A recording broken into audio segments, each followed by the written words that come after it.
anything strange about elephants? Wow. Kneecaps the same as humans. Kneecaps the same as humans. Good answer. Excellent. Yes. So elephant back legs, they have a range of motion not dissimilar from a bipedal mammal because they put so much weight behind them. So do we. The end of the femur is very similar to a human. So yes, similar kneecaps. Good man. Rabbits, on the other hand, can have 4 kneecaps, which I find spectacular and a bit weird. I was thinking more of, their nasal proboscis and their massive flappy ears and their size. I thought maybe people would say that. And then I would say, haha, no! Weirdest thing about elephants is that they have their bones on the inside. What on the inside? Their bones, their skeleton on the inside. Like, say again? We all do. You say we all do. Barely 1 in 30 animals has their bones on the inside. The other more than 29 have their skeleton on the outside, if they have one at all. Segueing neatly into the bugs, right? We're familiar with the battling worm hypothesis of bugs. The idea that, 700 million years ago there were some worms and they didn't want to get eaten, and they came up with 2 answers to not get eaten. There's the swim away really fast answer, and if you're going to do that, then you need to start getting fins, and maybe you need this hard rod down the middle, and then you think, oh, well, I'll just be a fish, right?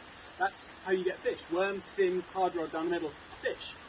But the other way to do it, to not get eaten, is to toughen up with armor. But then you get too heavy, and you can't move around, so you have to grow legs, and that's how you get bugs. Heavy legs, bugs. Bugs, fish. Big diversion. Is Hamish still hanging out at the prep room? So, those, interesting thing about them, is that when they went to try and get mouths, these 2 worms did totally different things. The worms that turned into fish took some of their gill arches and started doing that with them, whereas the worms that turned into bugs took their front 2 pairs of legs, well, 1 pair of legs, and started doing that with them. You'll notice, therefore, that bugs go num num num, and vertebrates go num num num. The original difference.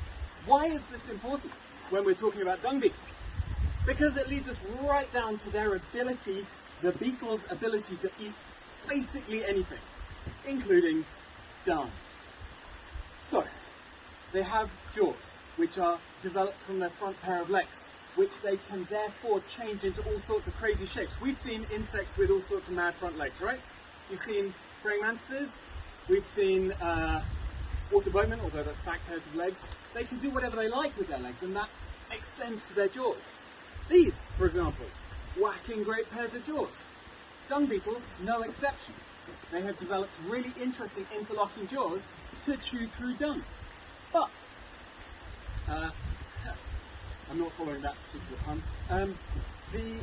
The larvae of the dung beetles are where it gets really interesting. Let's say you are on the savannah. An elephant is about to release some of its 250 kilos of dung every single day. African elephant, Asian elephant, more like 180 to 200 kilos. So let's, tailor your mental image for where you think you are. I'm imagining I'm in Africa. An African elephant has released some of its 250 kilos of dung. Dung beetles have arrived at incredible rates out of... It's alright, don't worry, I trained for this. I thought it was an 8 coach. It's a 16 coach. Alright, there we go. So, just out of curiosity, the Smithsonian Museum sent an expedition to, I think Tanzania, could have been Uganda, a long time ago. And they took 1 pint, because it was a long time ago, of elephant dung, fresh elephant dung, and they counted the number of beetles that arrived in 15 minutes. How many? 2,000. Not bad. 5,000. So it was over 3,000. In a healthy environment, a healthy ecosystem that hasn't had parasiticides put into animals, and hasn't had pesticides put onto areas, thousands and thousands of dung beetles arrive at a small amount of dung very, very quickly. You would expect a 250 kilogram elephant dung pile to be gone overnight, which is quite spectacular. Why is this important when we start thinking about how bugs eat? Because the larvae that get laid in that dung have no other moisture given to them than what is in that original ball of dung. Okay? which I find really interesting, and mathematically doesn't work, because the larvae end up containing more water than was in the dung in the first place. Anybody know how they do that? They sweat. Say again? They sweat. The opposite. So you're right, it is to do with the amount of water going through the skin, but what they've managed to do is to get their chitin membrane so waterproof that they can hang on to the metabolic water created by metabolizing their food. So the major weight of elephant dung is, well, it's water, and then you've got undigested carbohydrate, yeah, cellulose mostly. That is long chains of glucose, which are a carbohydrate, yeah? The carbon is used in metabolism, that's what fuels your fire of respiration, but the hydrate, normally, us, we just breathe it out. You eat carbohydrate, you use the carbon to make ATP, it makes you go. Unless it's long-chain fiber, in which case it really makes you go. Anyway, the carbon you use for metabolism, but the hydrogen and oxygen you combine into water, and we exhale it, or we sweat it out through our skin.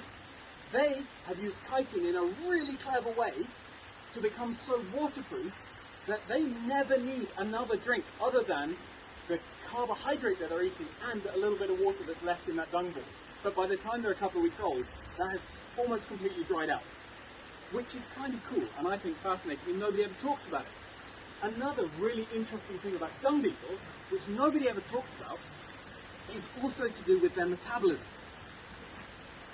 Just so I'm level setting here, we all know the easy facts about dung beetles, right? Like, we know a little bit about dung beetles. Alright, I'm going to finish on the easy facts, and we can all, like, just clap ourselves for knowing a lot about dung beetles. We can feel very, very smart. But I'm gonna, in the middle here, I'm going to stick to the fun, interesting ones. There are two species called the elephant dung beetle, which is very confusing. There's the one that gets called the elephant dung beetle in India, which is Helicocopterus species. So, sorry, Heliocopterus, sun poo, right? Helio, and of course, you can imagine why they're called sun poo. The idea of rolling the poo along like Ra, moving the sun across the sky. And then in Africa, they are Cyrencellium Bacchus, so named after the god of throwing an absolutely wild party, because of that arriving incredibly quickly thing. So an elephant drops a huge pile of dung, and you can like just count 10 and turn back and there'll be a dung beetle. You go away and count to 100 and come back and it will be an absolute rave, just enormous dung beetles having at it. And to really make it quite rave-like, they will also be mating and, you know, cavorting. Cyrencellium Bacchus. That's the one that I find really interesting. So all beetles, like most insects, have 4 wings. Yeah? Insects have 4 wings. Familiar with that? The flies, so-called Diptera, 2 wings, only fly with 2 of their wings because they've reduced 2 of them right down to these little tiny nubs, which you will see if you ever look really, really closely at a fly. I don't recommend it. I've done it myself. You can look at my photos. But most insects have 4 wings. The beetles are no exception. They fly with their 2 back wings, but they turn the front 2 wings into armour, so-called elytra. They're big, they're strong, they're very often textured. That's what allowed the beetles to conquer so many habitats. They can do things that other insects can't because other insects would trash their wings. But the beetles can because they're protected. But what Cyrencellium's done is to glue those elytra together to create an airproof pocket that it wears on its back. Let's take a step back, literally. If you are doing metabolism, I just talked about the fact that you're generating water and you're exhaling it, yeah? To do metabolism, you have to get air in, I mean, you don't have to, but almost everything gets air in, does gas exchange, and then puts air out. The problem with doing that is that you give up your precious water every time you exhale. Well, Cyrencellium's done something incredible. It's glued those wing cases together, made this airproof pocket, and it doesn't exhale during the day when it's hot and dry, it exhales into its backpack. So it breathes in, does its respiration, and exhales into its backpack. And throughout the day, that backpack fills up with hot, wet, very high carbon dioxide air. And then, when it starts to cool down and get more humid at night, it does finally exhale from its backpack back through its body and out through the spiracles, catching the water as it does so. So it uses that store to prevent itself from losing water during the day, like a kind of weird inverse scuba apparatus. And because of that, it can't fly, right? Because it can't get its wings out from under that glued together scuba thing. In fact, they are really runty vestigial wings. So that huge party, that orgy of beetles that arrives when you turn your back on an elephant poo, they have walked. They haven't flown there. They were within sniffing distance, and they like absolutely belted it, but on ground together. Which explains one other thing that we notice with the elephant dung beetle in Africa, which is once it's gone, it doesn't come back. Like if you exterminate elephants from an area, and then you get some amazing UN-funded thing to reintroduce them, you're going to struggle with elephant dung. Because once the elephant dies out from an area, and the beetles die, and you bring the elephant back, the beetles aren't going to walk back 400 miles from the next reserve.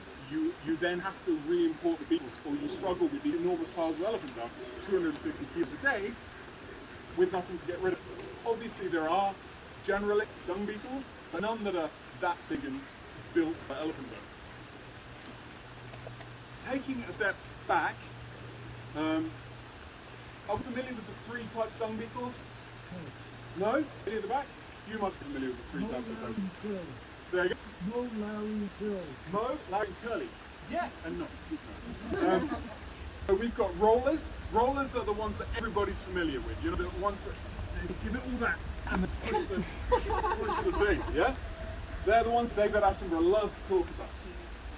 Partly because the next ones are much more disgusting. You've got dwellers.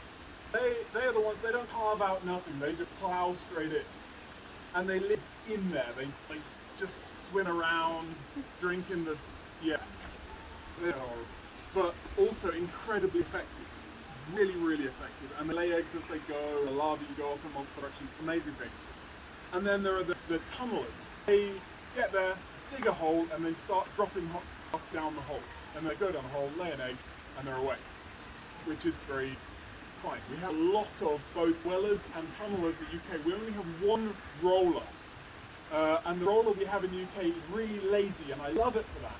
It picks on rabbit dung only because it's re-rolled. So they don't have to do any of that carb nonsense. And because of that, they don't need a spade head. So every other roller has a spade head. Heliocoris, the sun-boo beetle, its full name is Heliocoris bucephalus, I think, because it has this big wide spade head. And all rollers have that, apart from ones that go for pre-rolled dung, and they can do whatever they like with their head. So the roller we have in this country is the minotaur beetle, which has this mad kind of thorax with these big spikes on it. It looks like a little triceratops. Looks nothing like minotaur. Terribly named. Definitely not the son of a king. Definitely not kept in a meat. But amazing nonetheless. It's you should definitely find them. They live over in RSPB Poppy. Loads and loads and loads of them. Worth a look. Alright, we've done that. Oh yeah, okay. So, I gave you what I think are the really interesting things about dung beetles. We've got the metabolism, the fact that they're so waterproof they can survive on the metabolic water from the carbohydrate they're eating, that they have this fused electrolyte and they store their carbon dioxide and water and their exhalation for later. Let's have some just random dung beetle facts. And I'll tell you what, so you feel really, really smug. If you know these, you're allowed to do this. So if you already know one, I want you to pretend you've got a pipe. So, did you know that other than some birds and the higher, taller mammals, the only animal known to navigate by the stars is a dung beetle? You know that? Do we have some? No, it's not expressions. I'm glad I told you. So, there's a dung beetle which is called, check my notes, yes, of course, S. satyr, it's Scarabeus satyr. They'll also be named after like mythical animals. Good question. So, these are rolling dung beetles. They go to the dung, they cut a ball, they roll it out to a place, they bury it, they lay an egg in it, they're done. And then they go back for more. And it's going back more, they are ironing in their direction. Even if they've had to navigate around obstacles to find a burying place, They go in a straight line back to dung afterwards, and they'll do that if there's no moon and it's night, meaning that they are navigating with the stars. So if you go and move sticks around and sand and stuff, they will still go in a dead straight line, which is wicked. There's a really interesting paper on them. I can't remember who wrote it, but it wasn't that long ago. Okay, other fun dung beetle fact. The strongest animal for its size ever is a dung beetle. Taurus dung beetle, which can drag unlubricated 1,141 times its own weight, which is the same as me dragging 2 London double-decker buses with no wheels on. I'm just giving it that. Obviously they're with 6 legs, but I don't want to show you that because it's eldritch horror. They do this not so they can move more dung than other beetles. They do this because, as the name suggests, they have big spots on and they fight. So they haven't developed that strength for moving dung, they developed that strength for moving each other. You doing all right there? I just want to rest my cat. So, a good idea. Right. One other fun general dung beetle fact, and we'll get back onto the elephant dung beetle for just a second. Am I losing anybody? Is anybody horribly bored? Good, fine. One more general fact, which is the monkey butt bug. One of my favourite dung beetles ever. The amount that dung beetles fight over dung is roughly proportional to the nutritional content of that dung, right? So herbivore dung, especially from foregut fermenters, the animals that ferment the food and then digest it, so cows, goats, sheep, things like that, there's not much left in that dung. It is pretty much just indigestible carbohydrate. Next step up, you've got herbivore dung from the hindgut fermenters, animals that digest their food and then ferment it. So rhinos, zebras, horses, rabbits. They leave more of their food. There's a little bit of protein in there. Then you've got the omnivores, so us and pigs and rats. And then step up in terms of value for raising young insects. You've got carnivores, so lion dung, for example. And with every step up, insects will fight more over the dung. So some of the strongest, fightiest bugs are the ones fighting on lion dung. Turns out that if you're not big enough and strong enough to fight for your dung, what you can do is get there first. So you get a better sense of smell, you get faster wings, whatever. Or you get really proper devious and you wait, hanging on to the animal, wait, not yet. Oh, yeah, there we go. There is a species of dung beetle in the Amazon rainforest and in Guyana shield rainforest which holds on to the back of the monkeys, and it will already be in the dung by the time it hits the forehead. Their reflexes are that good, it's like, way! So yeah, ready to base jump at a moment's notice. They are truly marines of the insect world. I forget the name of that, but they are absolutely stunning metallic blue as well. So if you see a monkey and it's got like metallic blue boils or hemorrhoids, they're not boils or hemorrhoids, they are monkey butt bugs. Okay, last thing then is the what happens without sex. What happens without? Without dung beetles. I'm sorry, it's a dung beetle talk. I can't move away from dung beetles. So, let me answer this by way of history. When cattle were introduced to Australia, not only was the biomass turnover of plants not really high enough to support them, so plenty of them died of starvation. The dung beetle group wasn't very well represented, and Australia was losing roughly the land area of Wales every week to dung impaction, which is just insane. What happens with herbivore dung, if it dries out in the sun, it kind of bakes into this waterproof concretey layer. Then if you do get rain, it just runs off the top, and so you get flash floods, you don't get any water in the soil, and worse than that, any minerals, nitrogen, potassium and phosphorus mostly, that were in the plants, that were being cycled, they get locked up in this layer at the top of the soil, and there's nothing there anymore for plants to grow with. The ecosystem just grinds to a halt because it's got enough light, the water's running off, the minerals aren't there anymore. So, very, very clever scientists with huge beards, I assume, introduced 42 species of dung beetles, of which 37 died out almost immediately. The remaining 5 actually did like Australian climate and cow dung and started putting that dung back in the soil. That did a number of things. Obviously, it put like micronutrients, sorry, I haven't been drinking, it's very hot. Put the nitrogen, potassium and phosphorus back in the soil, which enabled the plants to grow, which fed cattle. But over a couple of years, it did 2 other things. One is that carbohydrate in the soil, the bits of the dung that even the beetle larvae aren't eating, they are really hydrophilic. They hold on to water. And because of that, when it rains, the water doesn't just run off and it doesn't just run through. It goes in and then sticks. And it's that carbon in the soil reservoir that all of these plants are relying on right now. It hasn't rained here in a couple of weeks. They are relying on water held by carbon in the soil. Australia hasn't got much of that, and to have it drop on top of the soil was worse than useless. So, better water for the plant. The other thing it did is that these dung beetles aren't just, they really don't want to just be eating carbohydrate dung. They need some protein. And one of the things they can eat is parasite eggs. So, when cattle dung is dropped and left alone, and grass grows, the parasite goes straight up the thing and back into the cow. You get a cow full of worms, bad meat production, hungry people, and parasites in the cows that then go to the people. Bad at all worlds. But good for the parasites. Absolutely right. I'm too human-centric. You can tell.